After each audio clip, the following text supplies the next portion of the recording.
Hudson Valley Vintage, and I'm coming to you because I am applying Fusion Mineral Paints, stain and finishing oil to the top of this antique table. So you might remember a couple of weeks ago I did a tutorial on how to seal chippy paint.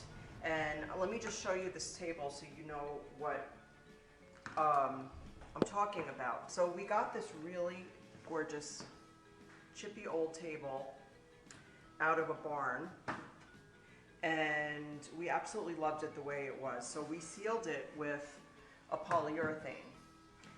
But then we really felt that the top of the table was just too rough. You know, we wanted it smooth. So Kevin used an orbital sander to sand it down, and now it looks like this, which is gorgeous. And I kind of stopped him mid-sand because I saw all these beautiful colors in there, and I wanted that to show through.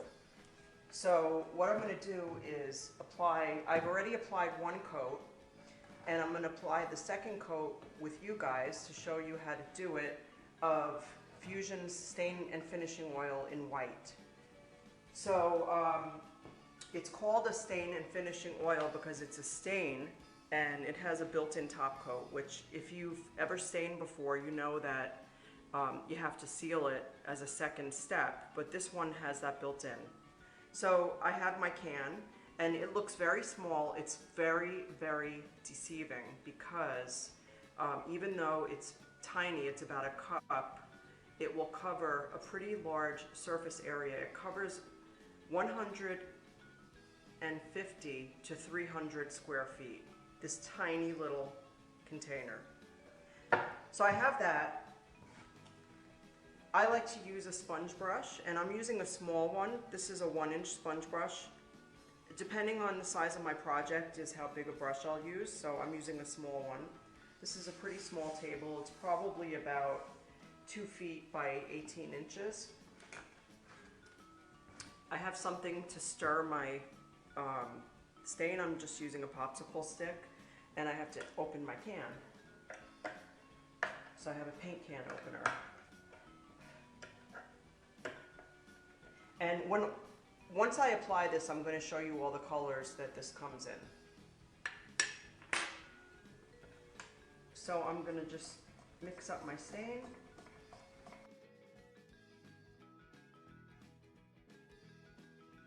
There you see it. You want to mix it up really well. I shook it up as well before, but I want to mix it too. And it's super easy to apply. Now you also want to make sure you have something to wipe it back with, and I'm using the blue shop cloths that I get at the hardware store. Those are my favorite thing to use. Okay, so now I'm just going to apply it with my sponge brush, and there's really no trick to this. As I said, this is my second coat, so it will get deeper with each coat. I generally do about 2 or 3 coats on a project. Sometimes I do even just one. And I'm doing this to stain it just a little bit, and I'm also protecting it. Because as I said, Kevin sanded it down to raw wood.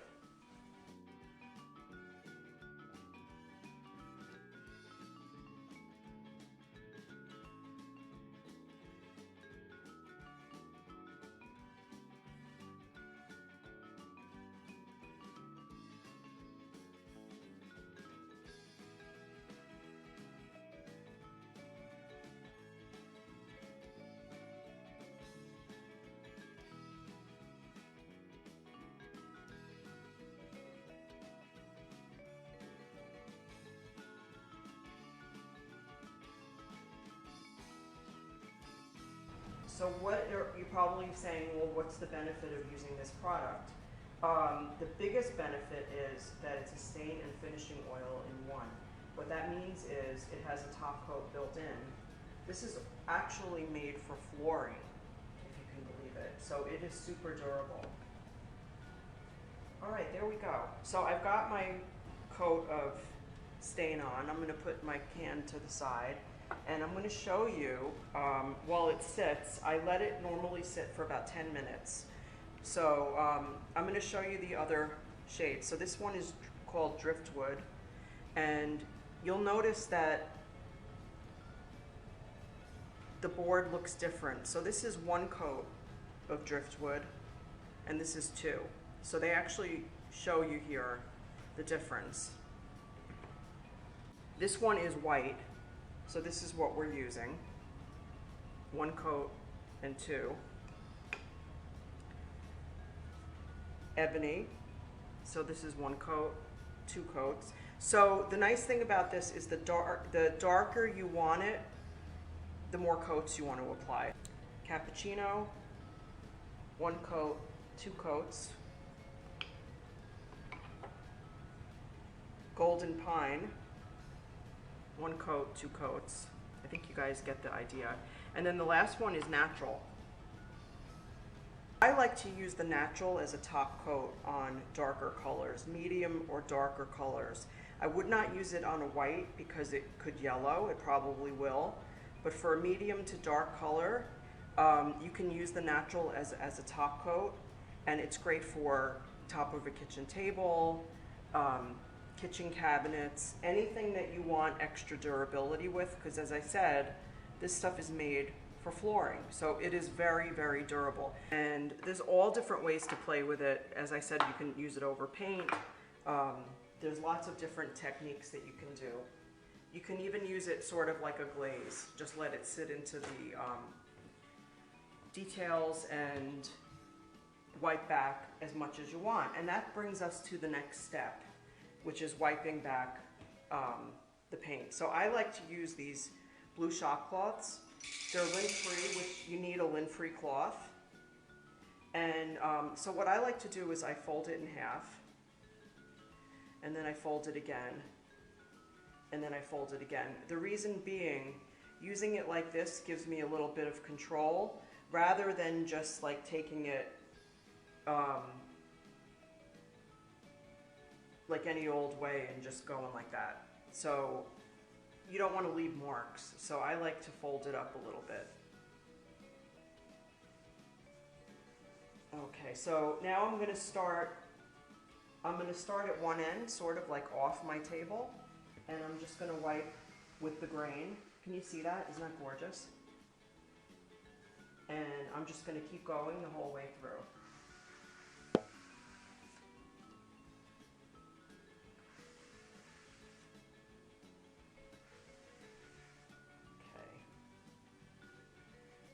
Now there's a pretty long open time with the stain and finishing oil. What that means is it takes a long time to dry, so you can work it for a while, but you do need to wipe it back. I've had a couple of people recently apply it and then not wipe it back, and it really, that's not the way to go. That's not the way to apply it properly. It's going to get gunky, and it's not going to dry properly, and you're just going to have a thick mess of stain. And honestly, most stains need to be applied that way. Most stains are brushed on and then wiped back. So I'm just going to get one more shop cloth and make sure I have everything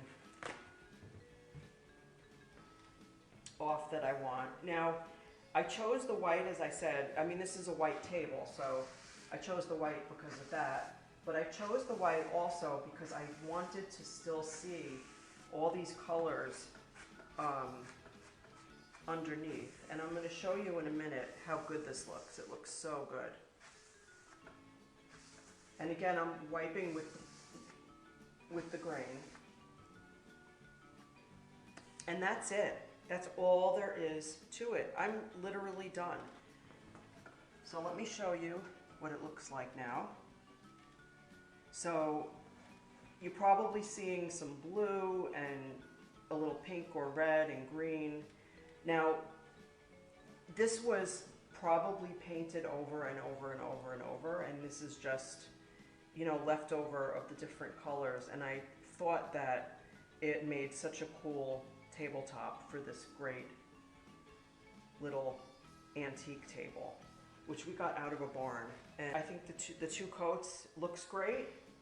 I really love the way it looks. It's got enough protection for a side table. If this was a kitchen tabletop, I might do one more coat, but I think it looks really good. So we carry this at Hudson Valley Vintage. We are located at 54 Elizabeth Street in Red Hook, New York, and you can also get it off our website, which is www.hvvintage.com. So thank you for joining us. I hope you guys are doing something good today, even voting. I hope you're voting. When I'm done here, we're gonna go grab my mother and vote. So have a great day. If you have any questions, post them in the comments. Thank you so much.